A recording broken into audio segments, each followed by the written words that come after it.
In the water treatment system of iron and steel plants, river water and lake water are used as the main supplementary water for production.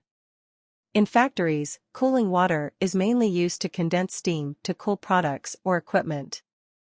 If the cooling effect is poor, it will affect production efficiency, block pipes and other problems, and reduce product yield and product quality.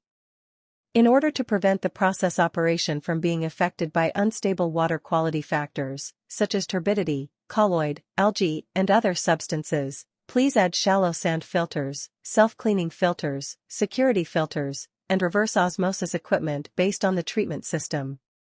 It can effectively remove suspended solids and particulate matter in the water body, reduce turbidity, purify water quality, reduce system dirt, and prevent bacteria and algae from rusting.